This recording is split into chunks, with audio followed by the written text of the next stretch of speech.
사랑의 하나님, 우리 아버지, 귀한 시간을 이어갈 수 있도록 허락해 주셔서 감사합니다. 기록된 영감의 글이 있고, 부족하지만 입술과 심령을 주 앞에 드린 통로가 있으니, 하나님, 사용하셔서 우리를 향한 하나님의 마음을 드러내시고 표현하시기를 바랍니다. 이 한 시간 아버지께만 부탁드리며 예수님 귀하신 성으로 간절히 기도드립니다. 오늘은 베데스다 사내들인입니다. 자, 우리가 늘 하는 것처럼 눈을 감으시고 전체적으로 그림을 그려보겠습니다. 지난 시간에 20장 갈릴리 지역에 계셨던 예수님께서 다시 예루살렘으로 내려오십니다. 자, 눈을 감고 그려보겠습니다. 예루살렘에 베데스다라는 연못이 있습니다. 그런데 예루살렘 성 안에 이제 연못이 하나 있음을 머릿속에 그려보시고, 그런데 그 연못이 뭐 예루살렘의 중앙에 있었다, 동쪽에 있었다, 서쪽에 있었다 이렇게 표현하지 않고, 그 베데스다라는 연못이 어디에 있다라는 것을 알리기 위한 기준점으로 양문을 얘기합니다. 양문. 그래서 예루살렘에 베데스다라는 연못이 있었다가 아니고 예루살렘에 양문이 있다는 겁니다. 양문. 그건 이제 예수님을 상징하거든요. 그 제사에 제물로 드려질 어린 양을 파는 시장, 그리고 그 어린 양들이 통과하는 문. 그래서 예수님을 상징합니다. 그래서 예루살렘에는 기준을 무엇으로 잡냐면 양문으로 잡아 놓고 그 옆에 베데스다가 있다. 이렇게 지금 설명하고 있는 것입니다. 이유가 있습니다. 베데스다라고 하는 말의 뜻은 자비의 집이라는 뜻입니다. 그것은 사람들이 이름을 붙여 놓은 거죠. 사람들이 그 연못을 베데스다라고 이름 짓자 한 겁니다. 그 뜻은 자비의 집이라고 짓자. 왜냐하면 그 물이 흔들릴 때 들어가면 어떤 병이든지 간에 다 낫기 때문에. 병을 고쳐 주니까 자비의 집이 아니냐, 그것이죠. 사람들이 이름을 붙여 놓은 것입니다.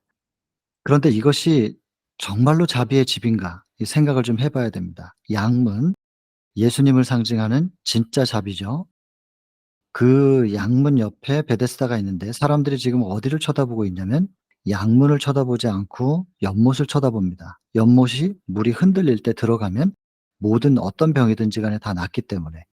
그래서 사람들이 양문을 보지 않고 연못을 쳐다보고 있다면 예수님을 쳐다보지 못하게 하는 하나의 그 매개가 이 연못이라면, 이 연못이 어떤 병이든지 간에 낫게 해 주는 연못이라 할지라도 그것이 진짜 자비일까?'라는 물음표를 던져 봐야 되는 것입니다. 이 요한복음 5 장의 1 절부터 시작해서 이 베데스다에 대한 이야기가 쭉 펼쳐지는데요. 성경을 읽어 보시면 여기 함정이 있습니다. 자비의 집이라고 하는 뜻의 베데스다지만 그것이 참 자비가 아니라 거짓 자비라고 하는 것을 우리가 알 수 있도록 하는 힌트가 있습니다. 사람들이요, 그 물이 흔들릴 때 들어가면 어떤 병이든지 간에 낫기 때문에 그 연못 주변에 모여서 물이 흔들리기를 기다립니다. 그런데 햇빛이 너무 뜨거우니까 서로 돈을 내고 걷어요. 그래서 행각을 짓습니다. 돈도 투자했고 시간도 투자합니다. 그리고는 그 그늘에서 계속해서 물을 바라보고 있는 것입니다. 그 기다리면서 지루하니까 사람들이 서로 자기 얘기도 하고 살아온 인생 얘기도 하면서 서로가 서로를 동정하기도 합니다. 긍휼히 여기기도 하고 먹을 것도 나눠 먹고 굉장히 가까워지고, 또 같은 심정이기 때문에 동병상련이라고, 뭐 꼭 병이 같아서가 아니라 그냥 마음이 같으니까 서로 간에 굉장히 가까워지죠.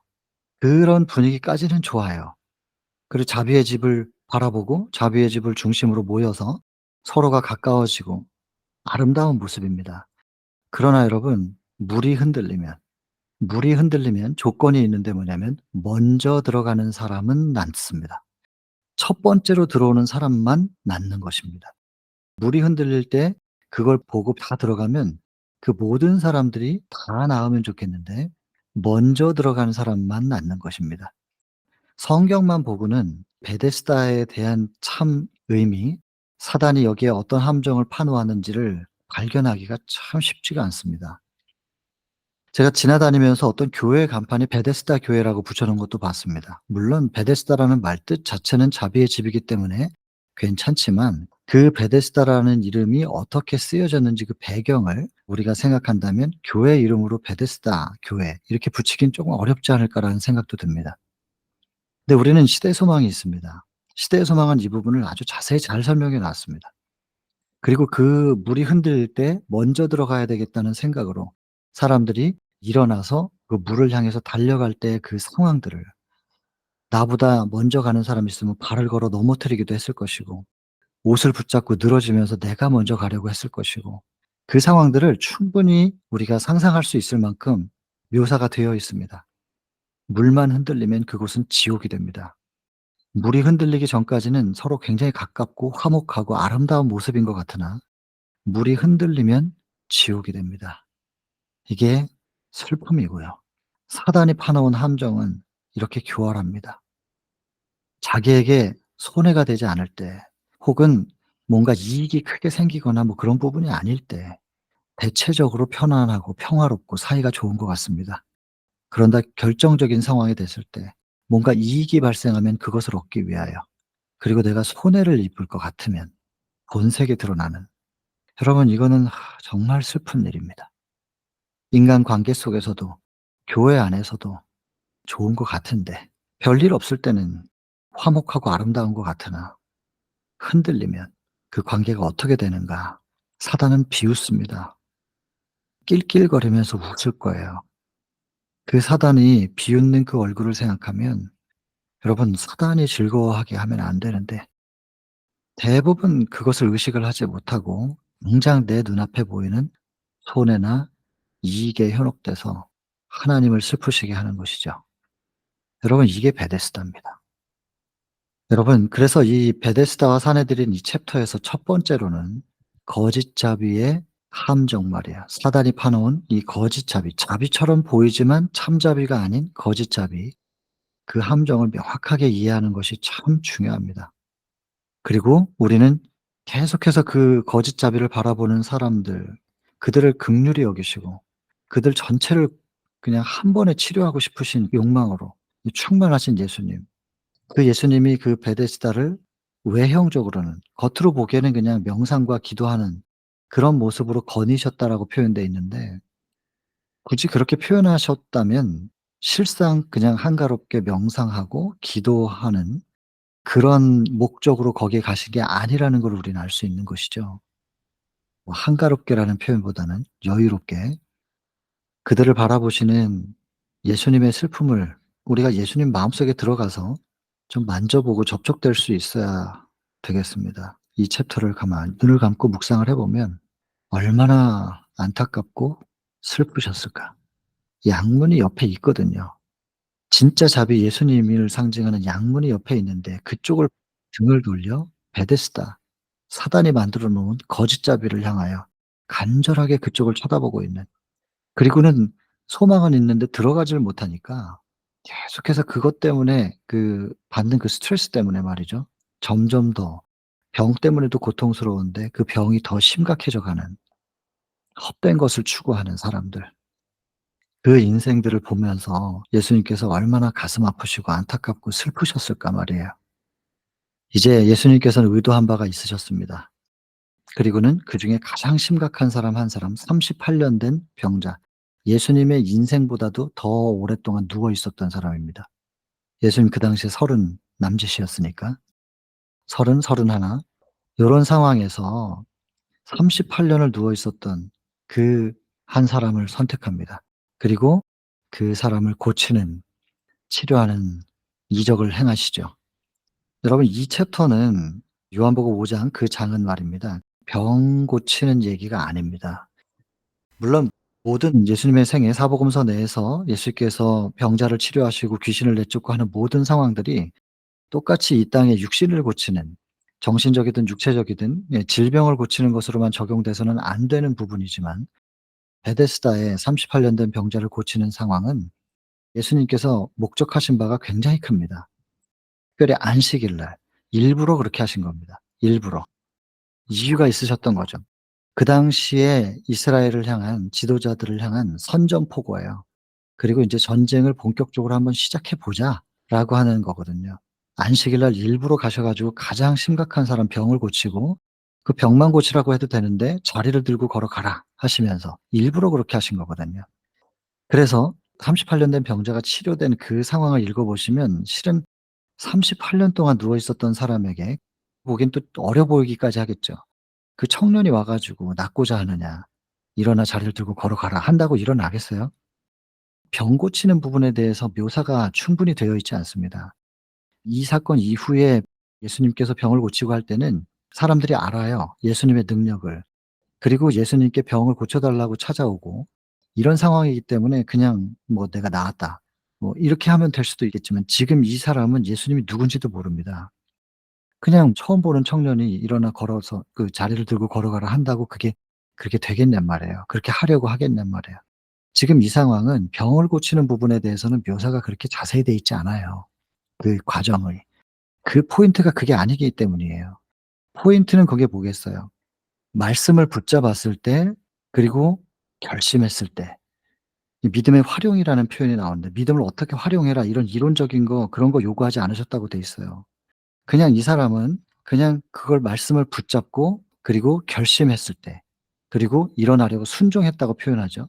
결심하고 해 보려고 하는 거예요. 그랬을 때 능력이 그의 근육들에 힘을 주었다. 인제 그 묘사가 인제 본문에 나오는데 여러분 이 부분에서 어떻게 우리에게 지금 적용시켜야 되는 것인가? 아무리 고질적으로 오랜 시간 동안 죄에 노출돼 가지고 정욕이 완전히 유전자에 새겨져서 말입니다. 유전자가 변질이 됐다든지 도무지 여기서 벗어날 수 없는 심지어 마약 같은 것이라 할지라도 우리 스스로는 도저히 할 수 없지만 그리고 우리의 의지를 그냥 하나님께 맡기라 그러잖아요. 정로 5 장에 기록된 것처럼 우리의 의지는 인간의 의지는 썩은 새끼줄과 같다고 인간의 의지를 발동시키는 게 아니라 내 의지를 하나님께 맡겨 가지고 드렸을 때 그분께서 우리 속에서 그 유전자 속에 뼛속 깊이 새겨져 있는 그 죄된 것들을 어떻게 조절하시고 승리하게 하시는지를 경험하라는 거거든요, 이것도. 결국엔 이 챕터도 믿음 얘기하고 있는 거예요. 스스로는 절대로 못한다. 안 된다. 그러니까 하나님께 철저하게 맡기고 말씀을 붙잡고 말씀을 붙잡는다. 말씀을 믿는다 이거거든요. 말씀을 믿는 믿음으로 해 보라는 거예요. 어떻게 그게 그 속에서 뭐가 이루어지고 무엇을 경험하게 되는지 맛보아서 알라는 거죠. "될 수 있냐."고 묻는다면 "될 수 있습니다."라고 말해야 됩니다. 근데 어떻게 되냐? 내 힘으로는 안 된다니까. 그래서 말씀을 믿는 믿음으로 이것이 되는지 경험을 통해서 알라는 거죠. 이 챕터도 특별히 여기에 육신의 정욕, 이 사람이 이렇게 병들게 된 것은 대부분 이 사람의 죄로 인하여 그렇게 병든 것에 대해서는 인정하라는 것이에요. 그것은 인정을 해야 될 부분이지만 그러나 아무리 오랜 시간 동안 내 죄 때문에 내가 이렇게 됐다 할지라도 지금이라도 내가 호흡이 있는 이상 예수님께로 우리의 시선을 돌리고 그분의 말씀을 붙잡을 때 혼신을 다해서 그분의 말씀을 붙잡고 이 모든 것을 아버지께 의탁하기로 결심할 때 말입니다. 복음의 능력이 우리 안에서 무엇을 이루는지 경험하라. 우리도 될 수 있다. 지금 죄로부터 어떻게 벗어나는지에 대한 아주 강력한 그것도 특별히 안식일에 창조의 기념일인 안식일에 이것을 보여주신 것을 우리가 우리에게 지금 적용시켜야 될 부분이 너무나 크다는 것이죠. 이 사람은 일어나 치료가 됩니다. 그리고 일어나고 얼떨결에 인제 자리를 들고 걸어가라 그랬으니까는 자리를 거두려고 허리를 굽혔다 펴 보니까는 예수님이 안 보여요. 이 당황스럽긴 하지만 어쨌든 다 나았잖아요. 그리고 그걸 들고 걸어가는 거예요. 이제 두 번째 장면이 뭐냐면 이렇게 자리를 들고 너무나 행복하고 38 년을 누워 있다가 일어나 치료를 받고 이제 나아가는 이 사람은 그 지난 38년 동안의 고뇌 그 괴로움이 주마등처럼 떠올랐을 거예요. 그러나 지금 회복이 됐잖아요. 그러니까 지난 시간의 고통이 짙으면 짙을수록 지금의 기쁨은 얼마나 밝겠어요. 그 두 가지가 감정들이 혼재되어 있는 상태에서 이제 달려가고 있는데 바리새인들을 만나요. 지도자들을 만난 거예요. 이 사람이 잘 됐다 싶어요. 병이 나으면 원래 가서 "나 이렇게 회복됐습니다." 이 얘기해야 되잖아요. 그래서 잘 됐다 싶어 가지고 "내가 이렇게 해서 회복이 됐다." 했을 때 그 두 번째 장면은 뭐냐면 그 당시에 지도자들의 인상이 눈살을 찌푸리면서 그 얘기를 듣지도 않아요. 그냥 말을 딱 중단시켜 버렸다고 기록돼 있는데, 여러분 그 당시 지도자들이 말입니다. 이 백성들의 38 년을 얼마나 괴로웠었는지에 대한 그 마음에 대해서 관심이 없습니다. 그리고 거기서부터 지금 회복이 되고 죄로부터 혹은 질병으로부터 해방이 된 이 기쁨과 감격에 대해서 조금도 같이 공감해 주고 조금도 같이 기뻐해 줄 마음이 없습니다. 아픔에 대해서도 기쁨에 대해서도 아무 관심 없고 공감하지 않아요. 그저 지금 안식일인데 왜 자리를 들고 걸어가냐? 왜 일하냐? 그들의 유전, 그들의 규정, 규례, 그것만이 중요한 거예요. 그것이라는 울타리, 속박을 만들어 놓고 그 속에 백성들을 넣어 놓고 백성들을 꼼짝도 못하게 만들면서 그들의 기반 위에 자기들이 서서 군림하는, 이게 그 당시의 지도자들이었고 이게 사단의 정신입니다. 어떻게 해도 그렇게 백성들의 가슴에 대하여, 그 마음에 대하여 공감이 없을까요? 그렇게 교감을 못하고 소통이 안 되고 그저 자기들의 정치적 기득권만을 주장할 수 있을까요? 자기들의 유익만을 생각할 수 있을까요? 백성들은 그냥 자기들에게 유익이 될 수 있게 그 필요로 되는 그 도구들일 뿐인, 사람으로서의 하나님의 또 자녀로서 그 가치를 인정해 주고 존중해 주는 마음이 어쩌면 이렇게 없을까요? 영혼들이 나를 만족시켜 주는 그저 도구일 뿐이다. 예, 사단인 거예요, 사단. 이것이 두 번째 장면입니다. 그리고 누가 고쳤느냐 질문하죠. 모르죠. 그래서 결정적인 증거를 못 잡지만 지도자들은 알고는 있어요, 예수일 것이라. 근데 증거가 없었는데 나중에 성전에서 예수님이 그를 만나시죠. 감사의 예물을 드리러 온 그 병자를 다시 만나셔서 똑같아요. 요한복음 8 장에 나중에 나오지만 가늠하다 현장에서 잡혀온 여인에게 "나도 너를 정죄하지는 않겠다. 그러나 간음하는 것은 죄는 죄이니 다시는 죄를 범치 말라." 이 38년 된 병자였다가 치료된 이 사람에게도 똑같습니다. 다시는 죄를 범치는 말라고. 이게 죄는 죄였다는 것입니다. 죄를 정죄하고 심판하시지 않고 치료하셨어요. 죄로부터 벗어날 수 있게 해 주세요. 그리고는 근데 죄는 죄니까 그걸 반복하면 구원을 못 받으니까 "다시는 그렇게 하지는 마라." 이렇게 당부하시는 예수님이셔요. 그리고 이 사람은 주변 상황을 잘 모르죠. 그러니까 그냥 예수님을 만났다는 거, 자기의 은인을 만났다는 것 때문에 기뻐서 자랑하고 싶어 가지고 또 이런 능력을 다른 사람도 좀 경험했으면 좋겠다는 마음으로 이분이시라고, 이분이 나를 고쳤다고 그렇게 자랑하면서 예 기쁘게 외쳐요. 그러니까 인제 당연히 그 증인이 나타났기 때문에 예수님이 사내들인에 이제 끌려가는 것이죠. 이제 두 번째 파트입니다. 베데스다 이야기는 요렇게 두 장면, 베데스다의 의미와 병을 고치는 게 무슨 의미냐, 그다음에 그 지도자들의 모습, 요런 장면으로 베데스다 얘기는 좀 압축할 수 있겠고, 그다음에 사내들인에 이제 끌려가셔서 이 사내들인의 이 지도층들은 예수님을 죽이고 싶죠. 거기 표현이 그렇게 돼 있어요. 그러나 백성들이 가만히 있지 않을 것 같거든요, 저런 능력 있는 분을 죽여 버리면.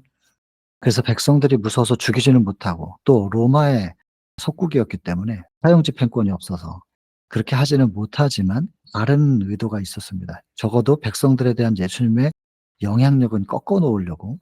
그래서 그 예수라고 하는 사람이 어떻게 율법을 어기고 있는지에 대해서 백성들이 좀 들을 수 있게 하려고 말입니다.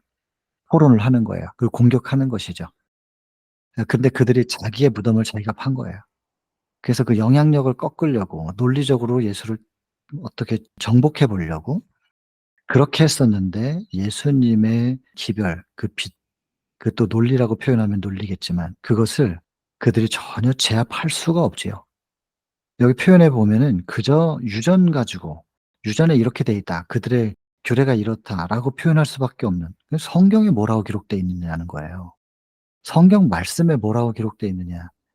예수님은 그것이었고 그들은 제시할 수 있는 게 성경이 아니잖아요. 그러니까 어디에 권위가 더 있겠어요? 당연히 하나님의 말씀이지요. 그러니 자기들 무덤 판 꼴이 된 것이죠. 그렇다면 그 상황 속에서 예수님께서 사내들인에서 주장하신 것이 무엇이냐? 여러분 이것을 요약하면 첫 번째가 율법입니다. 참 율법이 무엇이고 그 율법 속에 나타난 하나님의 마음, 그 율법 속에 담아두신 하나님의 사랑이 무엇인지를 증거하십니다. 그리고 그 율법의 핵심인 안식일. 이 안식일은 창조의 기념일입니다. 여러분 기억하셔야 됩니다.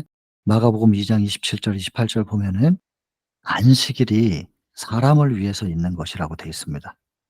사람이 안식일을 위해서 있는 게 아니고, 하나님께서 안식일을 제정하시고 사람을 창조하신 게 아니고, 사람을 창조하시고 기념하기 위하여 안식일을 정하신 것입니다.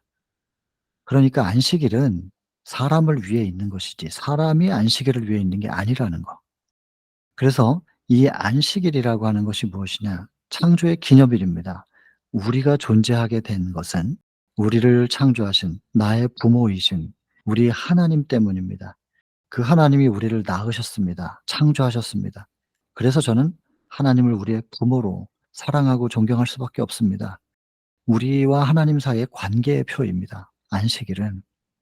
그래서 그 관계를 증명할 수 있는 게 그 안식일. 그래서 나중에 짐승의 표와 이 우리가 마지막 선택을 해야 될 때 누구랑 관계에 있냐는 거예요. 내가 하나님과 관계가 있느냐, 사단과 관계가 있느냐, 누구 자식이냐는 거예요. 내가 하나님의 자식이냐, 사단의 자식이냐 그거거든요. 근데 누구 자식인지를 어떻게 알 수 있냐면 닮은 꼴로 알아요. 하나님을 닮았느냐, 사단을 닮았느냐. 그게는 품성이거든요. 그러면 그게 굳이 왜 일요일과 토요일 이렇게 나눠줘야 되느냐. 그냥 닮은 꼴만 있으면 되는 거 아니냐. 여러분 그게 닮은 꼴이 되려면 우리의 힘으로는 안 되니까 그러는 거예요. 창조주께서 우리 안에 들어오셔서 우리를 복음의 능력으로 재창조해 주셔야만 우리가 하나님을 닮은 꼴로 거듭날 수 있기 때문에, 그래서 창조를 기념하는 그 날은 중요할 수밖에 없는 것인데, 결과적으로는 누구를 닮았느냐, 누구와의 관계가 있느냐, 그것으로 이제 하나님의 인과 짐승의 표의 차이가 달라지는 건데, 우리가 여기까지 가지 않고 계속 토요일이냐 일요일이냐 이렇게 날짜적인 것만 가지고 얘기를 하다 보면은 그 사단이 파 놓은 함정이죠, 그것도. 계속 그걸로 싸우고 논쟁하고 계산하고, 그거 아무리 계산해도 주님을 안 닮으면 아무 소용이 없어요. 창조의 기념일인 안식일이 토요일이냐도 중요한 거긴 하죠. 일곱째 날이다. 당연히 중요한 거긴 하지만 그 안식일이 창조의 기념일이고 그날을 통하여 우리는 하나님과의 관계를 우리가 믿는다는 것이죠. 하나님과의 관계에 대한 확증. 그리고 그렇게 확증하고 믿고 붙드는 사람들에게 창조의 능력이 임하시고 우리를 거듭나게 하시는 거거든요. 그래서 이 안식일을 통해서 점점 더 우리는 창조주와의 더 깊은 관계 속으로 들어가고 하나님을 닮은 꼴로 변화되면서 하나님의 자녀로 확정이 되는 과정까지 나아가고, 훗날에는 '내 자식이네. 나를 닮았으니까.' 그러면서 도장을 딱 찍어 주는, 그래서 첫째 천사의 기별이 창조주 경배하라부터이고 둘째 셋째를 거쳐서 하나님의 인이 찍혀지는 거거든요. 그래서 세 천사의 기별의 핵심은 안식일이죠. 그리고 그것이 창조주를 믿는 믿음으로 말미암아 우리가 하나님을 닮은 꼴로 거듭났을 때 인을 받는 믿음의 의, 믿음으로 말미암는 의의 이야기고, 그게 세 천사의 기별 전부죠. 그러면서 이것이 세 천사의 기별이 우리의 내면에서 먼저 경험되어진 사람들은 끝내 예언적으로 짐승의 표를 강요하는 그때가 됐을 때 우리는 당당하게 맞설 수 있는 것이고 하나님의 인받은 자로서 그것을 뚫고 나갈 수 있는, 그래서 우리가 이 세 천사의 기별을 내면적으로 먼저 경험하고 그리고 예언적으로 적용당하는 부분에 있어서도 우리가 언젠가 그 시점을 만나면 거기에서 승리할 수 있는 그 기별, 그렇게 승리로 이끌어가는 기별이 세 천사의 기별 아니에요. 그래서 이중 적용이 필요해요. 우리 내면에서 먼저, 그리고 예언적 적용, 이렇게 적용이 돼야 되는데, 여러분 이 예수님께서 사내들인에서 말씀하신 거 첫 번째가 율법이고 두 번째가 안식일입니다. 그리고 세 번째가 뭔가요? 세 번째는 성소입니다. 안식일을 포함한 율법을 담고 있는 것이 법궤고, 그 법궤 위에 쉬운 자, 그 위에 하나님 앉으시면 그게 이제 지성소죠. 그 지성소를 전체적으로 두르고 있는 것이 성막 성소 아니겠어요? 결국엔 성소가 율법을, 안식일을 포함한 율법을 품고 있는 거예요. 성소 안에 율법이 기초가 되고 그 위에 하나님이 앉으시는 거죠. 그래서 성소 얘기가 나올 수밖에 없어요. 그리고 이 성소는 모세가 처음에 출애굽기 25 장에 설계도를 받아 가지고 건축을 할 때 설계도대로 지었다는 거예요. 여러 기술자들이 있고 많은 보물들을 사람들이 내놓았지만 전부 인간적인 것들이 기술도 인간이 가지고 있는 보석도 내놔서 그걸로 꾸며질 것이긴 하지만은 인간이 아무것도 안 하는 건 아니죠. 인간이 그들이 할 수 있는 건 하는 거예요. 그냥 자주 쓰는 표현이지만은 감나무 밑에서 입 벌리고 있는 그거를 바라시는 게 아니니까. 게을러지기를 바라시는 게 아니니까. 인간이 할 수 있는 건 하지만 그러나 그 인간의 땀이든 인간의 수고든 이런 모든 것들이 하나님께서 주신 설계도대로 사용되어져서 성소가 완성이 돼야 되는 거 아니겠어요? 근데 모든 것이 인간 마음대로 해 버리면 그걸 그 자리에는 하나님이 임하실 수가 없으니까. 그래서 모세가 설계도대로 하나님께서 보여주신 양식대로 성소를 건축한 것처럼 지금 우리의 마음의 성소, 이제는 성막 성소의 의미가 없어지고 우리 자체가 성소잖아요. 우리 자신이 하나님의 임재의 자리인 성소가 돼야 되는데 우리에게 보여주는 샘플 설계도는 무엇이냐? 양식은 무엇이냐? 그게 예수님이라는 거예요.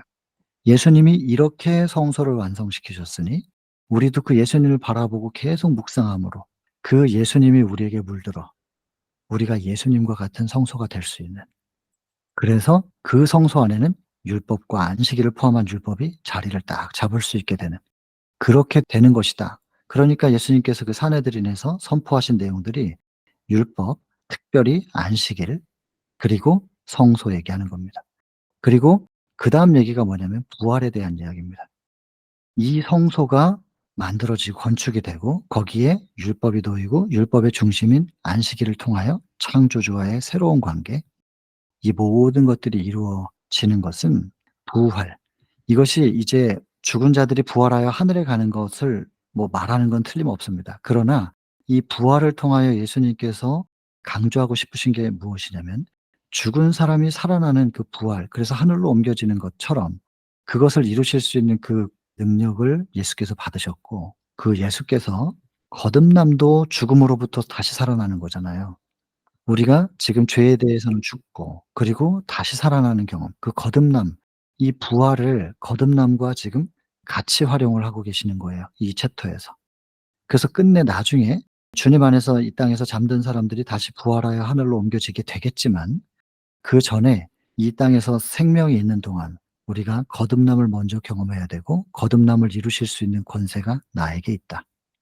그것을 지금 강조하고 계시는 겁니다. 그래서 산헤드린에서 신문 받고 대화하고 이런 가운데서 지켜보는 백성들도 있고, 그런 모든 사람들 앞에서 참 율법이 무엇인지 그리고 안식일의 참된 의미가 무엇인지, 사람들을 속박하는 행동 지침을 준수하는 것이 안식일을 올바로 지키는 것이 아니라는 것, 그 안식일의 참된 의미가 무엇인지를 설명하고 그 안식일을 포함한 율법을 담을 수 있는 성소가 어떻게 만들어져야 되는가. 그리고 그 성소가 정결하게 되고 거듭남을 경험할 수 있게 하는 것은 부활의 경험, 부활을 이루실 수 있는 그 능력, 그 권능으로 이루어지는 것이다. 그 말씀을 지금 쭉 하고 계시는 거예요. 그리고 나는 38년 된 병자를 치료할 수 있는 나. 나는 하나님의 아들로 사명을 가지고 이 땅에 왔고 나를 통하여 거듭남과 부활이, 성소 정결이, 율법 회복이, 참 안식일을 통하여 하나님과의 관계가 회복될 수 있는 것이다. 이거 지금 선포하고 계시는 겁니다, 산헤드린에서. 이 얘기를 쫙 예수님께서 하셨을 때 지켜보는 사람들이 아무 말 못해요. 망연해졌다고 돼 있어요. 어디서도 이런 얘기는 들어본 적이 없었다고 그렇게 본문에 기록돼 있잖아요. 그들이 예수님을 논리로 굴복시키려고 했는데 오히려 자기들이 완전히 정복되는, 할 말이 없어진 상황입니다. 그리고는 이제 그러나 뭐 어떡하겠어요. 자기들이 잃고 싶지 않고 기득권을 회복하고 싶으니까 계속해서 유지하고 싶으니 어떻게든 저 예수의 입을 막아야 되겠구나. 영향력을 끊어야 되겠다. 하나님의 아들이라는 증거가 분명함에도 불구하고 그들은 그렇게 결심합니다. 그리고는 진짜 이제는 틈만 나면 어떻게든 그 예수의 영향력을 막아보려고 전국적으로 다 인제 소문내고 공표하죠. 그렇게 해서 어디서든지 간에 교회에서 뭐 말하지 못하게 하고 뭐 교단에 세우지 못하게 한다든지 조치를 취하면서 국가 전체가 예수님을 경계하며 전쟁이 시작되는 이야기. 그게 베데스다와 산헤드린입니다. 그래서 첫 번째가 베데스다 장면을 통해서 우리가 그려내야 될 부분, 그리고 사내들인에 끌려가셔 가지고 거기서 나누어진 대화, 또 예수께서 전하신 기별, 사내들인에서 무엇을 외치셨는가, 그리고 그것을 들은 그 당시에 지도층들이 어떤 식으로 그것을 대응하였는가.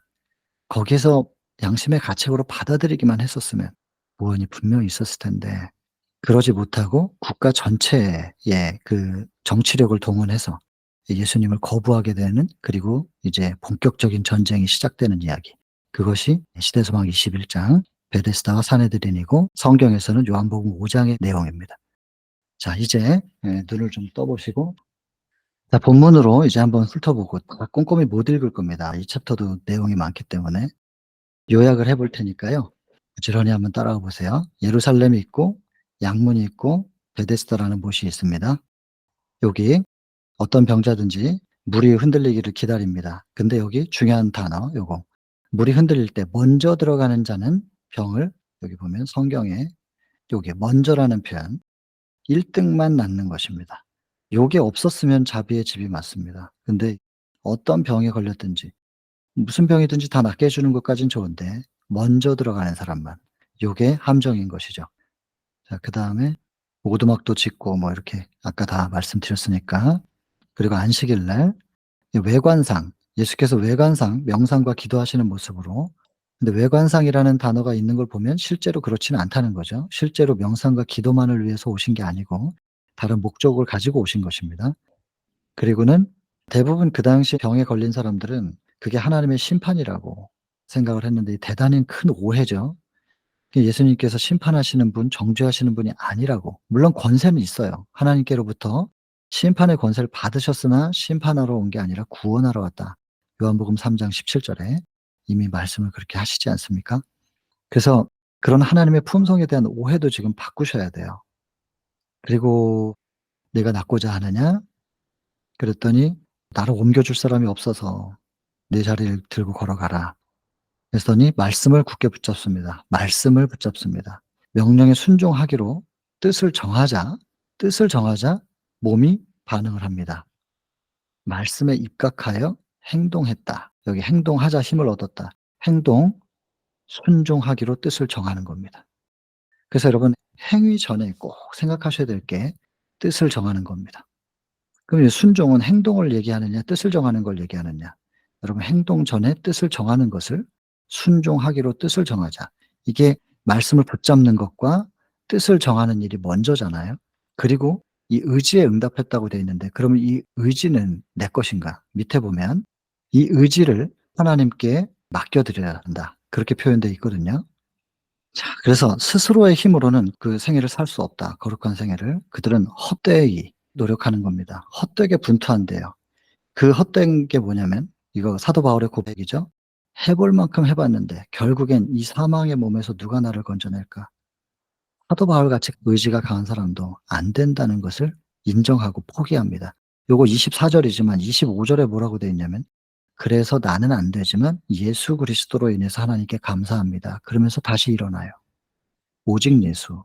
정로의 계단 2 장. 죄인에게 필요한 그리스도. 인간 스스로는 죄로부터 벗어날 수 없지만 오직 죄인에게 필요한 예수 그리스도. 예수님을 통하여 하나님께 감사하면서 다시 일어나는 이야기. 안 된다는 겁니다, 스스로는.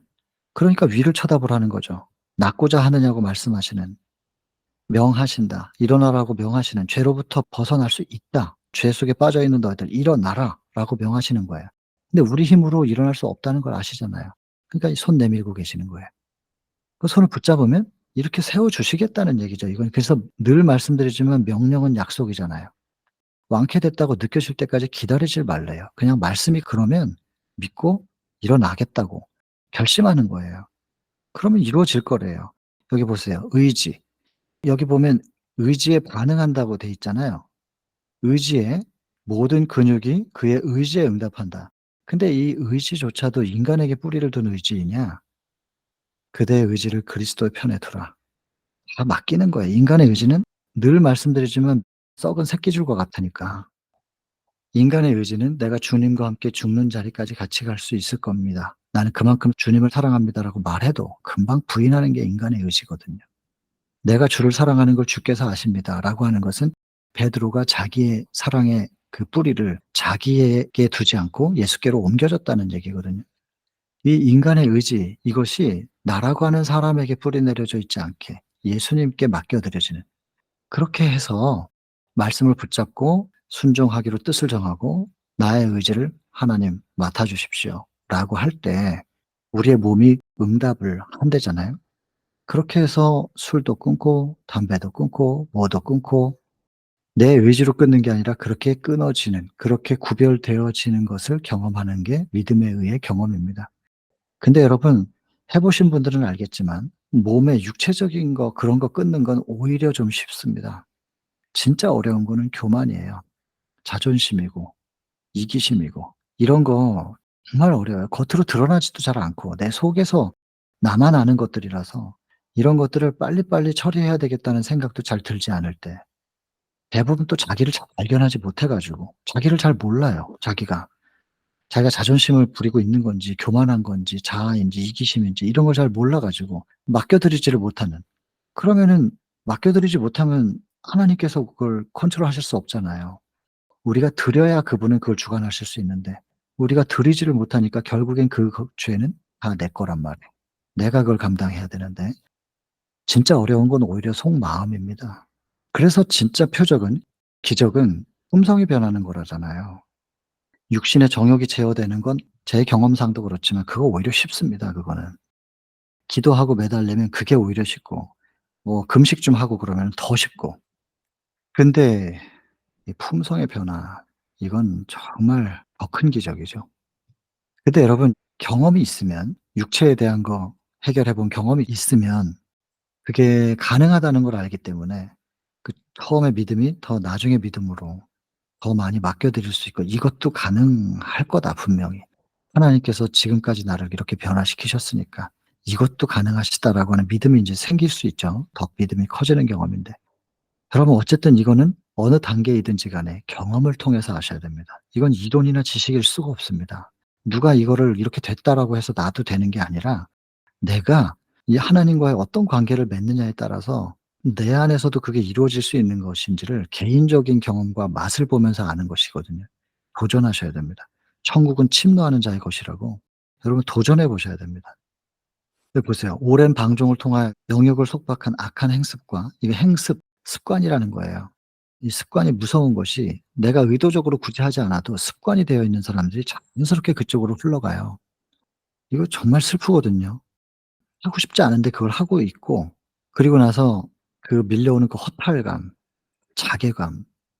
근데 여러분, 이게 습관이라서 그래요, 습관. 그 사람이 그렇게 악하고 의지가 혹은 약해서 그렇게 하는 게 아니라 그냥 습관적으로 그게 되어지는 건데 이걸 주변에서는 그걸 잘 이해 못 해 주기 때문에 그냥 손가락질하죠. 그 손가락질이 그 사람들을 더 죽이는 거예요. 좀 그러지 않았으면 좋겠는데 '오죽하면 저럴까.' 좀 이렇게 좀 생각해 주면 안 될까요? '사단이 저 사람을 얼마나 붙잡고 괴롭히면 저럴까. 기도해 줘야 되겠다.' 이래야 되는데 손가락질한단 말이에요. 비난의 눈빛 딱 보내고. 예수님이 바라시는 마음의 표현이나 생각의 표현이 아닐 거예요. 그 예수님이 바라시는 눈빛이 아닐 건데, 이게 여러분 오랜 시간 동안 그렇게 몸에 배어 가지고요. 악한 행습이 있어요. 습관이 된 것들이 있고 강력한 정욕, 도저히 벗어날 수 없는 이런 정욕일지라도 이거 인간의 힘으로 안 되죠 뭐. 그러나 예수께서는 능히 구출하실 수 있다. 우리 이걸 믿어 보자는 거예요. 그래서 죄로 죽었던, 죄에 완전히 빠져서 죽어 있는 영혼에게 생명을 주실 수 있는 분, 그리고 해방시켜 주실 수 있는 분, 예수 그리스도. 이게 베데스다의 치료의 이야기의 핵심입니다, 이거. 우리도 죄로부터 반드시 벗어날 수 있다는 거. 예수님을 믿는 믿음으로. 그분의 손 위에 우리의 손을 얹어 놓을 때 피투성이라도 살라고 외치시는 그분의 손 위에 우리가 우리의 손을 올려 놓을 때 우리도 된다. 이거 믿으시게 되길 바라고, 우리 모두가 다, 저도 이 믿음이 흔들리지 않게 되길 바라고요. 그다음에 인제 허리 구부렸다가 펴 보니까 예수님 안 계셔요. 바리새인 만났고 아까 설명드렸어요. 아픔과 기쁨에 대해서 관심이 없는 지도자들의 반응입니다. 이 지도자들의 반응. 그 "누가 치료했냐?" "모르겠다." 나를 뭐 낫게 하신 분이 있는데 그분이 들고 가라 그래서 이렇게 한 거라고. 고소 내용이 뭐냐? "안식일에 왜 치료하냐? 자리 들고 가라고 명했다?" 요거 딱 그들이 걸리는 부분 얼마나 참 이거 우습습니까? 유치하고. 이런 걸 가지고 백성들을 옭아매고 있었다는 것이 참 이게 정치인들이 지도하는 사람들이 똑똑한 것 같아도 굉장히 유치한 것 같은 느낌이 들어요, 이런 거 보면. 그다음에 그 당시에 율법이 무엇인지 좀 얘기하죠. 율법을 속박하는 멍에로 그리고 무의미한 법칙들이 있었고 이웃 국가들이 그 소식 들으면 웃어요. 그 예를 들어 여기도 나오지만 그 불을 못 꺼요, 안식일이 되면. 그래서 미리 꺼 놔야 돼요. 해지기 전에 미리 불을 꺼 놔야 되고 밤에 반드시 무슨 일이 있으면은 그 켜 놓고 계속 해가 질 때까지 지나서 일을 뭐 좀 해야 되잖아요, 준비를. 그다음에는 또 불을 끌 수가 없어요. 안식일이 됐기 때문에 불 끄는 거 못 해. 그런데 그게 잠이 안 와요. 그 기름 타는 게 너무 아까워요, 가난한 사람들이. 그래서 이 옆집에 있는 이방인에게 노크를 해요. 그래서 굉장히 머뭇거리다 갔겠죠. 그래서 "우리 집에 좀 와 달라고." 그럼 이방인이 "어 이 밤에 왜? 무슨 일이 있어?" "아 좀 와 달라고." 갔더니만 "이 불 좀 꺼 줘." 그냥 훅 불면 꺼지는 건데 "너는 왜 못 꺼 이걸?" "안식일이라서." 이렇게 얘기하면 그 이방인이 얼마나 비웃겠어요. 그 사람이 안식일 지킬까요? 그 이방인이? 그 하나님 믿을까요? 그런 안식일을 지키라고 하는 그 하나님을? 하나님을 웃음거리로 만드는 거예요. 근데 이스라엘 사람들이 왜 이방인들에게 그런 거 부탁하냐? 이방인들은 어차피 구원 못 받으니까. 당신들은 이미 인제 구원에서는 뭐 해당이 없기 때문에 우리는 구원을 받아야 된다 이거죠. 그러니까 당신들은 어차피 구원 못 받을 사람들이니까 그냥 와서 안식일을 어기든지 어쩌든지 괜찮다는 거예요. 이게 얼마나 이기적인 거예요.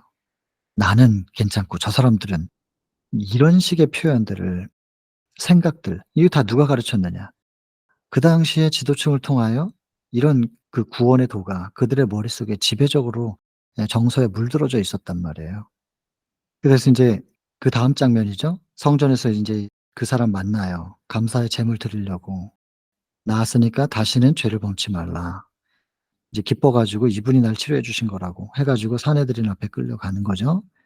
죽이고자 했지만 죽일 수는 없어요. 그래서 다른 목적을 인제 발휘하는데 그게 뭐냐면 이 영향력을 끊어 놓으려고 하는 거였어요.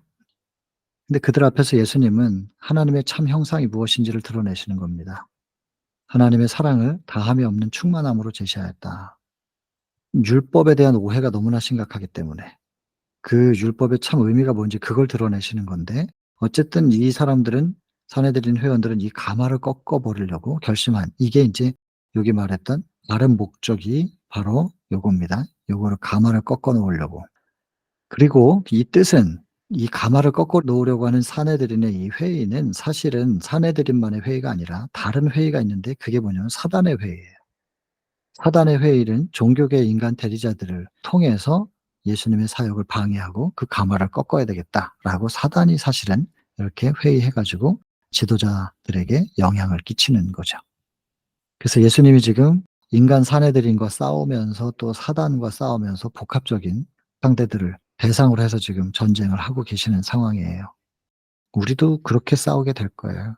다각도로 공격을 받을 거고 완전히 사면초가 절벽 끝에까지 몰려있는 듯한 느낌을 받을 때도 있을 것입니다마는 중요한 건 '나의 잘못으로 그렇게 됐느냐 아니면 내가 예수님을 붙잡는 것 때문에 사단이 나를 공격해서 이렇게 됐느냐.'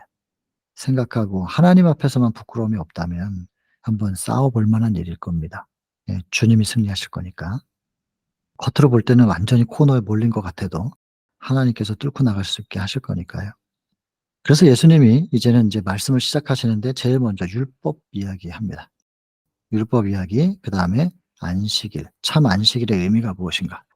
그래서 그런 이유 때문에 베데스다에 특별히 안식일을 선택하셔 가지고 가장 심각한 사람을 고쳐 내신 겁니다. 다른 날에도 병 고치는 일은 하셨고 또 "자리를 들고 가라." 이렇게 명령하지 않으실 수도 있었지만 일부러 다 그렇게 하신 거라는 거예요. 전쟁해 보자는 거거든요. 예수님이 이 땅에 오셔 가지고 투쟁하신 그 대쟁투는 율법 전쟁입니다. 근데 이 율법 전쟁이라는 것이 어디서부터냐면 하늘 전쟁에서부터였거든요.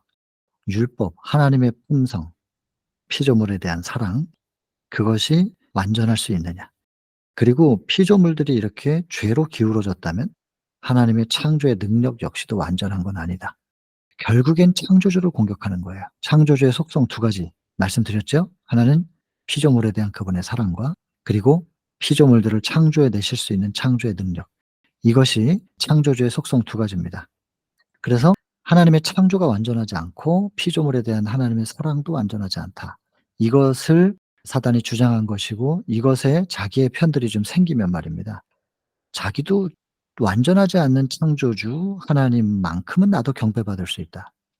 그러면서 사단이 하나님과 같은 경배의 자리에 자기를 올려 가지고 지극히 높으신 자와 비교 보고 하나님의 뭇별들 위에 나의 보좌를 높이겠다는, 그게 사단의 야심이었단 말이에요. 사단의 공격 포인트는 창조주예요. 그래서 구원으로 가는 첫 번째 천사, 세 천사 중에 서천사의 기별 중에 첫 번째 천사, 창조주 경배. 그래서 창조주. 그리고 안식일 준수. 창조의 기념일이니까. 왜 이것이 가장 첫 번째로 우리의 대쟁투의 그 쟁점이 될 수밖에 없는지, 이거 기억하시고 잘 이해하고 계셔야 된다는 거죠. 그래서 예수님께서도 지금 딱 선전포고하고 전쟁 시작할 때 핵심이 뭐냐? 율법. 그리고 안식일 문제. 이게 계속해서 반복될 거니까요. 세상 끝날까지도 이게 반복될 거예요. 진정 율법이, 참 율법이 무엇인지를 아는 사람들, 남은 무리가 될 겁니다. 그리고 안식일의 참된 의미가 뭔지를 아는 사람들. 우리 제7 안식일 예수 재림교인들이 상당히 그 부분에서 빛을 많이 받았지만 다분히 사단이 우리 속에도 역사해 가지고 날짜적인 개념에만 국한시켜 가지고 그 이상의 범위를, 의미를 또 생각하지 못하도록 제한시키는 이런 듯한 모습들을 우리가 보지 않습니까? 참된 안식일의 의미 이해하셔야 됩니다. 이거 날짜를 증명하는 일은 5 분이면 끝납니다. 성경적으로. 토요일이냐 일요일이냐. 할 말 없게 그냥 딱 만들 수 있습니다. 5 분이면. 성경절만 가지고. 그러나 그게 중요한 게 아니고 안식일의 의미가 뭐고 이 안식일을 통하여 우리가 어떻게 구원을 받는가. 창세기 2장 1절로 3절에 안식일을 구별하시고 그날에 하나님께서 복을 주셨다는 그 복. 시편 133편 3절에 복은 곧 영생이로라. 영생의 복이 안식일과 무슨 관계냐. 이건 대단히 중요한 부분이잖아요. 그럼 이제 이 주일 교인들은 얘기하는 거예요. 그럼 안식일 안 지키면 구원 못 받냐고. 안식일 지켜야만 구원받는 거냐. 맞습니다. 안식일 지켜야 구원받습니다. 그러면 여태까지 안식일 안 지키고 주일만 지키다가 죽은 사람들은 아무도 구원 못 받냐. 모르고 지은 건 죄가 아니니까. 잘못 배워 가지고 그들의 잘못이 아니잖아요. 그 책임을 묻지는 않으셔요. 그러나 알고도 거부하게 되고 빛을 거부한 사람들 구원 없을 겁니다. 그래서 이것이 편협하게 전해지면 안 되지만 이 안식일이 안식일 속에 담아두신 구원의 도만큼은 우리가 분명하게 제시해야 됩니다. 다시 말씀드립니다. 안식일 교인들이 안식일을 가지고 편협하게 다른 교파 사람들에게 주장하면 안 됩니다. 마치 안식일에 불 못 끈다고 이방 사람 불러 갖고 불 꺼 달라는 식으로 비웃음거리가 됩니다. 절대로 편협하게 이걸 전하면 안 되고 토요일, 일요일 날짜 가지고 싸우는 것도 어떻게 보면 좀 나중 문제고 창조주와의 관계, 참된 창조주 경배의 회복, 통하여 우리가 어떻게 재창조함을 경험하고 거듭남을 경험하고 하나님을 닮은 자녀로서 다시 회복돼서 하나님의 인을 받을 것인가에 대한 그 부분이 더 크게 부각돼야 될 부분이죠. 그래서 안식일은 중요합니다. 그리고 안식일과의 구원의 상관관계는 부정할 수가 없는 것입니다. 트집 잡느라고 안식일 안 지키면 구원받지 못하냐. 신계훈 목사님이 그 공개 토론에서 한번 그 질문을 받으셨고 신계훈 목사님이 정말 사슴 같은 눈으로 그런 말씀을 하셨죠. "잘못된 질문에는 정답이 있을 수가 없습니다." 이렇게 대답을 하셨는데 참 명답이라고 생각이 듭니다. 하여튼 요렇게 좀 지나가겠습니다. 그래서 그다음에 인제 성소 얘기가 나올 거예요. 그래서 베데스다에서 특별히 요렇게 하신 이유, 예수님이 하신 모든 행하신 일은 그 자체와 그 속에 담겨 있는 교훈과 의미, 이걸 우리가 다 이해해야 된다는 거예요. 그게 다 중요하다고 그랬잖아요. 근데 겉으로 드러난 병 고쳤다 뭐 이것만이 중요한 게 아니라 그게 무슨 의미를 가지고 있느냐. 이런 것들이 이제 앞으로 시대 소망하면서 계속 나오게 될 겁니다. 그래서 일부러 이렇게 최악의 상황의 사람을 선택해서 그렇게 하셨다는 것이고요. 사람들에게서 이런 질문을 나오게 만들려고 하신 거예요. "안식일에 그 일을 하는 것이 합당하냐?" 이 질문을 사람들이 생각하게 하려고 일부러 그렇게 하신 거예요. 안식일에 병 고치는 게 왜 뭐가 문제냐? 그게 합당하냐 아니냐? 이게 하나 이슈를 만들어 내시는 거예요. 그리고 그들의 유전들이 무용하다는 것을 선언하실 기회를 만들기 위해서 예수께서 일부러 그렇게 하셨고, 사내들이네 그들은 예수님을 자기들이 끌고 왔다 이렇게 생각하겠지만 예수님이 그 자리에 서서 하실 말씀이 있었기 때문에 모든 것들을 계획하셨던 것입니다. 굉장히 지혜롭게 전략을 짜신 거죠. 자, 그리고 이 안식일에 병 고치는 것은 하나님의 뜻과 어떻게 조화된다. 이거는 뭐 여기 지금 참여하셔서 들으시는 분들 가운데 이걸 부정하실 분들은 안 계실 거라고 생각하고 넘어가겠습니다. 그래서 안식일에 뭐 하나님께서 태양을 멈추시고 지구 자전, 공전 이런 거 멈추시면, 뭐 공기의 흐름이나 뭐 이런 거 다 멈추면, 시냇물 멈추고 바다 조수간만 이거 다 멈추면 어떻게 되겠냐는 거예요. 다 죽을 거예요 아마. 이런 거 하나님께서 하시는 것처럼 일하시지 않느냐. 생명을 위하여. 당연히 일하는 거는 안식일에 문제가 없는 거 아니냐 이거예요. 그래서 두 가지를 허락이 됐어요. 생활에 불가결한 일.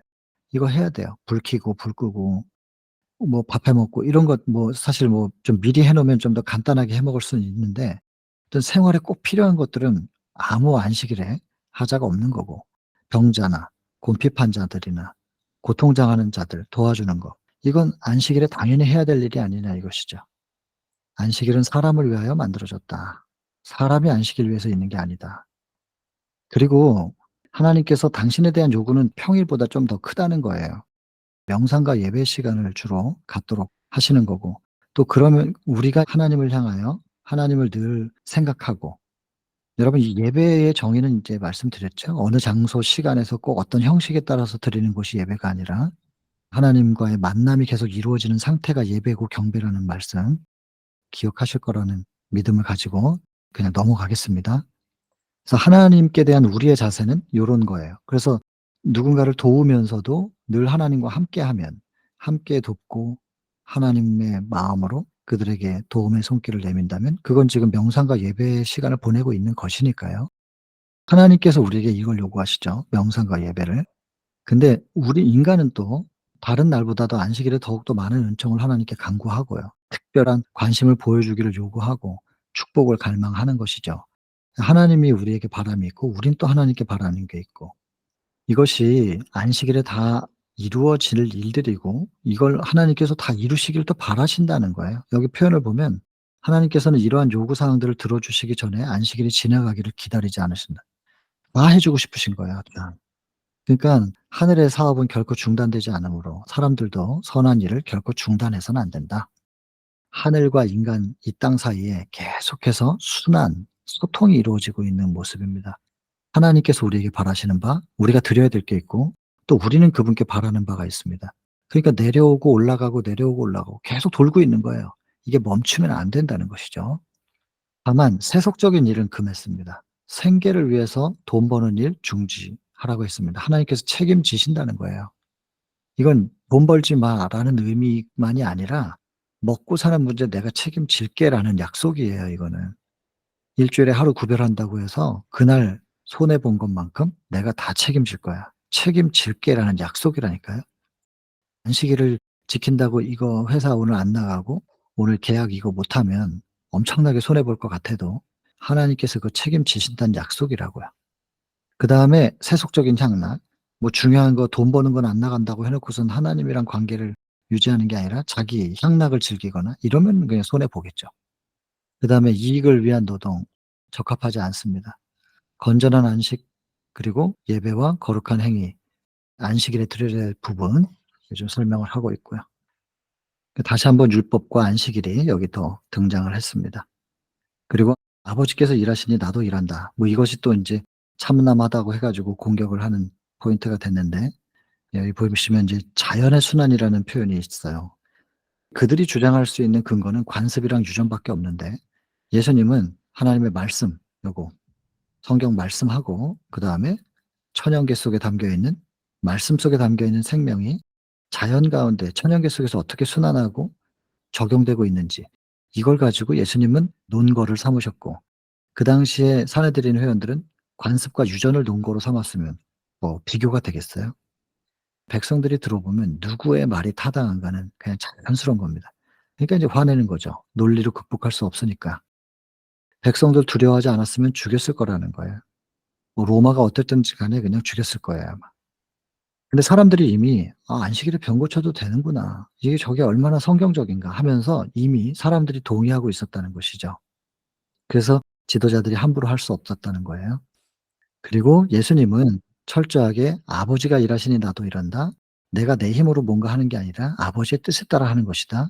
하나님과 나는 하나이다. 함께 하는 것이다.' 이거를 강조를 했어요. 그런 것처럼 우리도 그리고 인제 우리도 그와 같이라는 게 뭐냐면 예수님처럼이라는 건데, 이 예수님처럼이 뭐냐면 모세가 설계도에 따라서 성소를 지은 것처럼, 여기 모세가 설계도대로 성소를 건축한 것처럼 인간도 모범 되신 예수님처럼 그렇게 우리 나라고 하는 성소를 만들어 가는 건데, 이 성소 안에 율법이 담기기 때문에 그래요. 율법과 참 안식일은 성소 안에 담겨지니까. 그래서 성소 회복은 참 중요할 수밖에 없고, 예수님처럼 예수님이 그렇게 하신 것처럼 우리도 예수님처럼 예수님의 본을 따라 우리라는 성소가 꼴지어져야 된다. 그리고 그것을 사실은 내가 내 안에서 성소를 건축하는 게 아니라 내 안에 들어오신 영접된 예수께서 복음의 능력으로 우리 안에서 성소를 정결케 하시고 새롭게 고쳐내실 거기 때문에 그런 식으로 이루어질 겁니다. 근데 이스라엘은 하나님께서 말씀으로 설계도를 다 주셨는데 거기에 따라서 성소를 건축하지 않고 자기들 마음대로 아까 말씀드렸던 언급됐던 관습이나 유전을 가지고 그걸로 성소를 만들어 놓고 그 성전이 자기들을 지켜줄 거라고 붙잡고 있는 거예요. 그러니까 로마가 공격할 때 하나님께서 보호하실 수 없었고 전멸하는 거예요. 그 국가가 없어지죠, AD 70 년에. 그래서 우리의 품성도 그렇게 지어져야 한다. 이게 인제 계속 반복되는 거고. 요것이 인제 참 중요한데, 지금 이렇게 위에서 쭉 말씀하신 그리스도의 말씀은 우리 자신이 하나님 아버지하고 분리될 수가 없는 관계라고 하는 걸 가르쳐 주신다는 거예요. 예수님도 하나님과의 관계, 어떤 관계로 이 땅에서 이런 일을 한다는 것을 선포하신 것처럼 우리도 하나님과의 관계를 통하여 분리될 수 없는 관계를 통해서 성소가 회복될 수 있다는 얘기지요. 그래서 하나님께서는 우리에게 모든 걸 다 공급하셨어요. 능력도 재정도 또 능력과 지혜. 이게 인제 하나님께서 이렇게 주셨는데, 그러니까 결국엔 하나님과 분리될 수 없는 이 관계를 통하여 받아 가지고 그 이끄심을 믿고 따라가는 한 우리가 안전한데, 근데 요거 그러나 보세요. 자신의 지혜와 능력에 의존하는 자, 이제 자기께 드러나면 이제 바로 이거 행위잖아요. 자기의 행위에 의해. 이거는 곧 자기 스스로가 하나님과 자기 사이를 분리시키고 있는 것이다. 근데 이것만으로 끝나는 게 아니라 사실 이게 흑백 논리긴 한데요. 구원에 있어서는 중간이 없어요. 하나님과 연결되어 있든가 아니면 스스로 하려고 하면 하나님과 연결이 딱 끊어지면 중간에 있는 게 아니라 그건 바로 사단이랑 연결되는 거예요. 그러니까 하나님 쪽이냐 사단 쪽이냐 이건 두 가지밖에는 없습니다. 중간이 없어요. 그러니까 절대로 우리가 경계해야 될 게 뭐냐면 이게 내가 하는 거냐 믿음으로 하는 거냐. 모든 걸 다 믿음으로 그분과 함께. 나는 아무 능력도 없고 그럼 바보 천치입니까? 그게 아니고 믿음으로, 믿음이 영접이니까 예수님과 함께 하라는 거예요, 함께. 아무것도 하지 말라는 것이 아니라 함께 하라고요.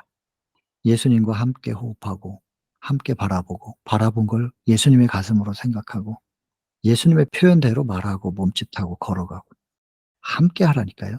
믿는다는 것은 예수님을 영접하라는 거고 영접된 상태에서 그분과 동거하면서 예수님과 함께 한다는 거예요. 그걸 놓치면 사단과 함께하는 게 되는 거니까 중간이 없어서. 그러면서 인제 마지막 언급하는 게 이제 부활 언급하시거든요. 부활. 죽은 자를 일으키시는 거. 이거 부활을 결국엔 영혼에게 생명을 가져다 주는 권세인데 믿음으로 말미암아 부활하는 이야기. 이 부활하는 권세는 허물과 죄로 죽었던 영혼에게 생명을 가져다 주는 권세. 이거는 곧 몸만 죽었다는 얘기 아니잖아요. 이거는 죄로 인해서 죽었던 상태에서 다시 생명으로 거듭나는 이 거듭남 얘기가 여기 포함되어 있습니다. 그래서 죄와 사망의 법에서 해방되었다.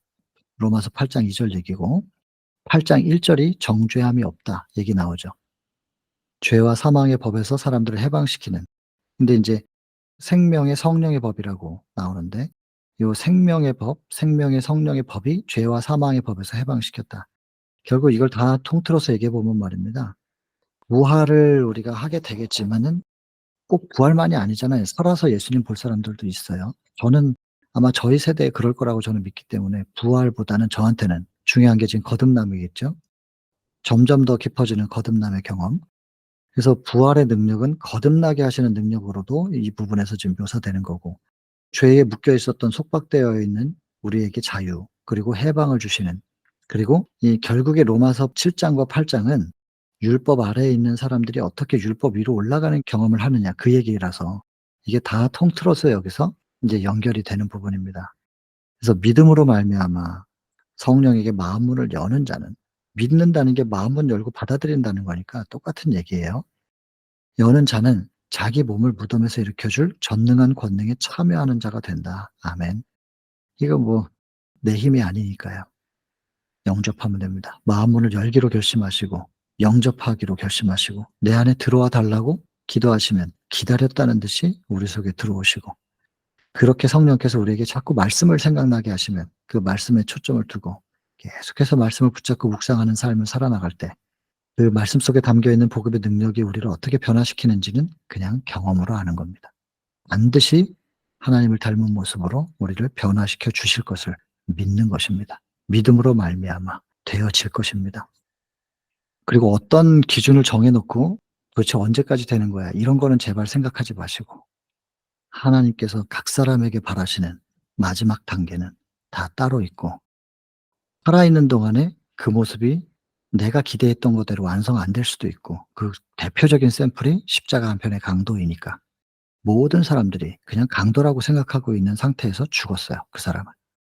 제발 눈에 보이는 것에 초점을 두시지 마시고, 내가 예수님하고 지금 무슨 관계고, 나는 그분을 어떻게 영접했고, 그분의 임재가 내 안에 얼만큼 충만한가만 생각하시고 나아가 보세요.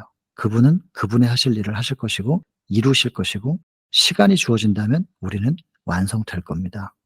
시간이 주어진다면. 그리고 그 마지막 단계는, 그 표준은 우리가 정할 일이 아니기 때문에 제발 거기에 묶이지 마시란 말이에요. 거기에 묶이면 자꾸 내가 행위를 하려고 그래요. 내가 뭔가를 이렇게 그런 척하려고 그러고 꾸미려고 한단 말이에요. 그거 아니고 완전히 내 의지를 그분께 맡기고 내 안에 이루어 주시라고, 예수님을 닮은 모습을 이루어 주시라고 매달리는 그 야곱의 씨름의 경험이 우리의 몫이고, 이루시는 분은 그분이니까 맡겨야 될 겁니다. 그런 마지막 단계에 대해서 생각하는 것 자체가 죄냐, 그런 얘기는 아닌데, 자꾸 그런 생각을 하다 보면은 내가 자꾸 뭘 만들어 가려고 하는 시도를 하게 되더란 말이에요. 그런 노파심으로 말씀드린 겁니다. 자, 이런 인제 메시지를 예수님께서 말씀하셨을 때 저는 이 위에 본문 내용을 여러분들이 좀 꼼꼼하게 읽어 보셨으면 좋겠어요. 지금 급해 가지고 막 지나오긴 했지만, 이렇게 말씀하셨을 때 듣던 자들은 망연하여졌다. 멍해지는 거예요. 아무도 뭔가 반론을 얘기할 수 없어요. 예수님처럼 말하는 자가 없었다는 거예요. 이렇게 말씀하시는 분은, 이런 메시지는 처음 들어보는 거예요. 쭉 한번 읽어 보시고 마치 심판받는 것 같죠. 모든 걸 다 알고 계신 그분. 그러나 심판할 수 있는 권한이 있지만 그분이 심판하시는 게 아니라 중보자로 오시고 구원하러 오셨다는 것을 본문에서 강조합니다. 심판하는 권세는 받으셨어요. 그러나 예수님의 사명은 심판을 위한 것이 아니라 구원하시는 것이다. 요한복음 3장 17 절. 심판하려 하심이 아니고 구원하려, 구원을 얻게 하려 하십니다. 사망에서 생명으로 옮겼느니라. 이거 거듭나게 해 주시겠다는 약속이잖아요. 생명의 부활로. 자, 그래서 이제 정리를 합니다. 시간, 장소, 모든 그 환경들을 볼 때 예수님이 완전히 몰려 있었다가 예수께서 기별을 전하시면서 분위기를 대반전시키시는 이런 상황 속에서 굉장히 이것이 청중들에게 강한 인상을 준 겁니다. 인상적으로 그 상황이 만들어지고, 예수께서 그렇게도 두려움 없이 당신의 사명을 선포하셨을 때 그를 비난하는 자들은 놀람과 경노의 눈초리로 예수님 쳐다봤다. 근데 뭐 어떻게 할 수 없어요. 아무리 화가 나도 뭘 어떻게 할 수가 없는 그런 상황인 거예요. 백성들은 감동을 받아서 눈이 커졌을 것이고 지도자들은 분노로 눈이 커졌을 것이고, 그런 상황들이 싹 그려지시죠, 사내들인의 모습이. 예수님이 인제 마무리하십니다. "너희가 성경에서 영생을 얻는 줄로 생각하겠지만, 그래서 성경을 그렇게 또 많이 외우고 하겠지만 이 성경이 곧 나에게 대해서 증거하는 거다." 구약 성경 전체가 메시아를 증거하는데, 오실 구원자 그리스도에 대해서 얘기하고 있는데, 이제 40, 여기 지금 39 절까지만 돼 있지만 40 절에 "너희는 영생을 얻기 위하여 내게로 오기는 원치 아니하는구나." 그러면서 탄식하시는, 이론적으로 다 알고 있어도 그게 무슨 의미가 있냔 말이에요. 여기 보시면 피상적이라는 표현이 나오는데 유대인들은 성경을 소유하고 있지만 그들은 말씀을 피상적으로 나에게 실제적으로 적용시키지 않아요. 그냥 이론과 지식인 거예요, 이거 전부 다. 이론과 지식은 교리는 신학은 우리를 구원하지 못해요. 신앙이 믿고 바라봄을 통하여 구원을 얻는 것이지 신학이 우리를 구원하는 게 아니란 말이에요. 전부 피상적이에요. 논리, 이론, 지식 이런 거죠. 실제로 말씀이 마음속에 거하는 경험을 못 한단 말이에요. 말씀이 속에 거하는 경험이 뭐냐면 이게 믿는 경험인데 믿지도 않고 영접하지도 않은 상태에서 그냥 이론과 지식만 가지고 얘기하는 거예요. 신앙의 모양은 있어요. 경건의 모양은 있어요. 능력이 없죠. 이런 상태라는 거예요. 이게 이스라엘의 상태였어요. 이걸 똑같이 그 당시엔 국가적으로 오늘날은 교회로 똑같이 오늘날 마지막 교회 라오디게아 교회에게 똑같이 경고하시는 거예요. 부자라 부유한 자라 부족한 것이 없다고 하지만 곤고하고 가련하고 가난하고 헐벗고 굶주리고 눈먼 거 모르지 않느냐. 어떤 상태인지를 제발 좀 깨달으라는 거예요. 안약을 사서 바르고 눈 좀 뜨고 깨달으라는 거예요. 금도 없고 흰옷도 없다. 금은 믿음, 흰옷은 의인데 믿음으로 말미암는 이가 없다. 구원에도 없다. 이 상태로는 구원 못 받는다. 그러나 내가 내 사랑하는 자들을 사랑하여 책망하고 징계하노니 열심을 내라 회개하라. 제발 좀. 그리고 내가 마음문 두드리노니 누구든지 내 음성을 지금 하는 이 음성 듣고 문을 열어주면 내가 들어가서 금과 흰옷을 내가 사실은 다 준비했으니까 그걸로 채워줄게. 그 말씀이지요. 이게 지금 계시록 3장 14절부터 20절까지를 쭉 연결시켜서 말씀드린 겁니다. 여러분, 이스라엘이 말씀을 피상적으로 붙잡고 실제적인 신앙을 못했던 것처럼 오늘날 라오디게아 교회도 그런 상태입니다. 제 얘기가 아니고 그렇게 주어져 있습니다. 열심을 내라 회개하라 했으니 내가 사랑해서 너무나 사랑해서 죽어가는 것을 볼 수 없어서 내가 말하는 것이니까 사랑하여 책망하고 징계하는 것이니까 제발이지 열심을 내라 회개하라 라고 하는 오늘날 우리에게 주어지는 현대 기별 들으시고 진정한 회개의 열심의 부흥이 일어나는 그것을 경험하는 우리가 됐으면 좋겠습니다. 진리를 알고자 하는 진실한 욕망을 가지고 하지 않았대요. 그 당시에 성경을 연구하는 사람들이 진리를 알고자 하는 신실한 욕망을 갖고 한 게 아니에요. 많이 알고 있어야 백성들을 이거 올가매고 논리를 잘 펼칠 수 있기 때문에 그들의 야심을 뒷받침해 주는 증거를 찾을 목적으로 성경을 연구했다. 여러분 제가 몇 번 언급을 했지만 성경 연구할 때 키워드 이 단어를 내가 주장하고 싶은 것에 뒷받침을 해줄 수 있는 단어를 찾아 가지고 그거를 성경이나 예언의 신에 검색을 하면 그 단어가 들어있는 한 문장, 한 문단이 떠요. 그럼 그것만 뽑아 가지고 앞뒤 문맥 다 고려하지 않고 고 부분만 발췌해서 내가 전하고 싶은 어떤 주제 밑에다가 근거로 삼아 가지고 전하면 다 인용구니까 성경과 예언의 신에서 인용했다라고 거기 다 근거까지 몇 페이지 이런 거 책 이름 적어 놓으면 사람들은 '그런가 보다.' 하고 거기 대부분 그냥 다 끌려갑니다. 이런 식으로 성경 연구하는 건 대단히 위험하다 말씀드렸습니다. 전체적인 맥락을 보셔야 된다는 거. 적어도 이 한 챕터면 이 한 챕터의 전체적인 흐름이 뭔지 그릴 수 있어야 되고 이 챕터들이 모이면 시대의 소망이라는 한 권의 책이 나옵니다. 그러면 이 시대의 소망 전체가 그려질 수 있으면 더 좋고 더 나아가서는 부조와 선지자, 선지자의 왕, 시대의 소망, 사도행적 각 시대 대쟁투가 전체적으로 그려지면 더할 나위 없이 좋은 것이고 전체적인 흐름을 보고 대쟁투의 큰 맥을 그려낼 수 있으면 안전할 거예요. 그러니까 그 연습은 이 한 챕터를 보더라도 이 한 챕터의 전체적인 맥락 요것만이라도 이해하면 사실 오해가 별로 없을 수 있는데 이런 부분들을 꼭 기억해 보셔요. 부분만 따 가지고 내가 전하고 싶은 거 그들의 야심을 뒷받침해 주는 증거 요거를 찾을 목적으로 성경을 연구한다잖아요. 이거 위험하다니까요, 이런 거. 이런 식으로 성경 연구해 가지고 발췌하고 해 가지고 '나는 이런 걸 전하고 싶어.' 하면 주제를 자기가 정해 놓고 그 밑에다가 그거 한 문장, 한 문장 어디서 따 가지고 갖다 붙여 가지고 전하는 이건 정말 위험한 시도예요. 그런 식으로 주장하거나 가르치는 그런 부분에는 일단은 물음표를 좀 가져 보시기를 저는 권합니다. 그리고 확인해 보세요. 그 발췌한 그 부분을 그 책으로 가셔서 앞뒤에는 무슨 내용이 있는가? 그 한 문장이 담겨 있는 그 한 챕터 안에는 전체적으로 무슨 얘기를 하고 있는가? 꼭 한번 살펴보시게 되기를 바랍니다. 이스라엘이 그 당시의 지도자들이 진리를 알고자 하는 신실한 욕망을 가지고 한 것이 아니고 그들의 야심을 뒷받침해 주는 증거 찾을 목적으로 이런 식으로 성경을 연구했기 때문에 예수께서 그들에게 요한복음 5장 39절 얘기한 거예요. "너희가 성경에서 영생을 얻는 줄로 생각하고 그 성경을 다 외울 정도로 상고하지만 그 성경이 곧 나에게 대해서 증거하는 것이로다. 그런데" 40절입니다. "너희는 영생을 얻기 위하여 내게로 오기를 원치 아니하는도다." 성경 다 알고 있어도 영생 없다 그 말이에요. 근데 요한복음 17장 3 절은 유일하신 참 하나님과 그의 보내신 자 예수 그리스도를 아는 것이라 그랬잖아요. 하나님을 아는 게 영생인데 어떻게 아냐? 말씀으로 알지요.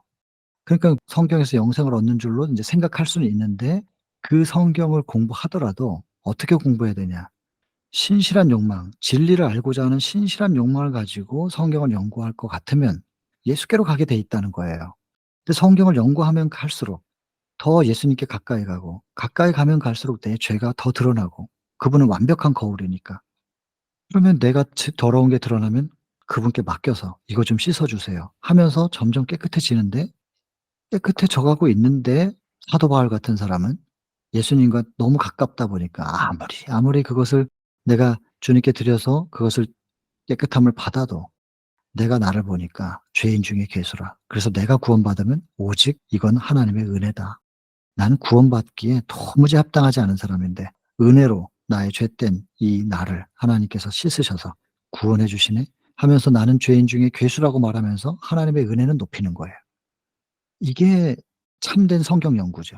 근데 자꾸 성경 연구를 하면 할수록 교만해진다든지 자기 것만 주장한다든지 이게 거꾸로 가고 있는 거죠, 거꾸로. 자기 성찰이 하나도 이루어지지 않고 성경 연구를 하는데 변화가 없는 죄인 중에 괴수라고 하는 말이 그냥 자기도 모르게 토해져서 나와야 되는데 성경 연구를 하면 할수록 "당신들이 죄인이니까 회개하시오." 이런 식의 외침이라면 대단히 곤란합니다. 기별자라고 할 수 없을 거예요. 요 부분 꼭 좀 잘 유념해서 보시고 사단은요 진리를 거짓으로 전환시킨다고 했어요. 그러니까 예수님께서 말씀을 참 진리를 말씀하시면 하실수록 더 저항하기로 결심하는 요런 게 나타날 수밖에 없지요. 그래서 뭐 거절하면 어쩔 수 없다는 거예요 예수님께서. "나는 사람에게 영광을 취하지는 않는다." 그 말씀 쭉 하시고 예수님의 가르침이 자아 포기를 자꾸 말씀하시니까 그들이 생각하는 그들은 종교를 가지고 자꾸 누릴 것, 자기들이 누려야 될 것들에 대해서만 초점이 있기 때문에 이걸 다 버리라고 하는 그 예수님의 가르침에는 동의할 수가 없는 것이죠. 자 오늘날에도 잘 적용해 보라는 거예요. 위에서 언급했던 그런 내용들을 오늘날의 우리 교단, 교회, 나의 개인의 신앙 속에서 이런 것들이 나타나지는 않는가 생각해 보고 정말 모세를 믿었다면 그 말은 뭐냐면 진짜 하나님 말씀 구약 성경 모세오경부터 정말로 그 말씀을 믿었다면 나도 믿을 텐데 너희들이 나를 믿지 않는 걸 보니까 성경을 많이 알고 있다고 하지만 그거 전부 지식이지 진짜 너의 마음속에 말씀을 믿고 있는 건 아니야. 그 뜻이에요 이거. 그의 글도 믿지 아니하거든 어찌 내 말을 믿겠느냐. 이거는 모세의 글을 믿지 않는다. 이거 인정 안 할걸요 그 당시 이스라엘들은. "나 우리 모세의 글을 당연히 인정한다." 하지만 예수님은 그게 인제 피상적으로 머리로 알고 있는 거지 "너의 마음속에 말씀이 거하는 건 아니지 않느냐." 그 말씀이에요 이 말이. 그러니까 정말로 성경을 믿지 않기 때문에 내 말을 안 믿는 거다. 진짜 모세를 통해서 기록한 말씀을 제대로 알고 믿는다면 나를 거부할 수가 없다 너희들이. 왜냐하면 내가 말씀 자체거든. 예수께서 말씀 자체이신 분이 육신으로 이 땅에 오셨는데 말씀을 믿는다고 하면서 어떻게 나를 거절할 수가 있니? 말도 안 되는 얘기거든요 그 당시에 이스라엘은. 근데 이거 인정 안 하죠. 자 예수님은 "나는 이 땅에서 살지만 하나님과 내가 하나고 그리고 나에게 마음을 연 사람들과 나는 또 하나라는 위로 하나님과의 하나의 관계 또 세상을 구원하러 온 메시아로서 그들을 붙잡은 손을 놓을 수 없는 관계 이 위로 수직적인 관계 위로 하나님 아래로 사람 이 수직 수평 하면 십자가잖아요. 그 이 관계에 대해서 분명히 설명을 하셨습니다. 그리고 하나님의 바람대로 사람을 구원하기 위하여 확실한 능력을 베푸셨는데 이걸 목격하고도 저항을 하니까 방법이 없어요. 그리고는 이제 그들은 결심하죠. 어떻게든 자기들의 기득권을 놓치지 않기 위해서는 '예수가 백성들에게 미치는 영향력은 끊어 놔야 된다.'라는 생각으로 예수의 생명을 취하기로 결심하고 끝내는 '지금은 못해도 끝내는 죽이겠다.' 이렇게 결심하고 전국에 기별자를 보내 가지고 예수님을 감시하도록 하고 경계하도록 합니다. 그래서 귀하신 구주께서는 이제 분명히 십자가의 그늘 밑에 서 계셨다. 죽음을 향해서 나아가고 계시는 거예요. 자, 이것이 사내들인에서의 모습입니다. 베데스다와 사내들인. 여러분, 베데스다와 사내들인 묵상을 좀 많이 해 보시고 매 챕터가 그렇긴 하지만 깊이 묵상해야 될 부분들, 그리고 많이 새겨져야 될 부분들이 큽니다. 그리고 여기 5장 쭉 이렇게 밑으로 보셔서 그 요한복음 5 장의 내용을 자꾸 묵상을 하시면서 같이 연결해서 보시면 되겠습니다. 자, 오늘 이렇게 이것으로 마치고요. 개인 기도하겠습니다.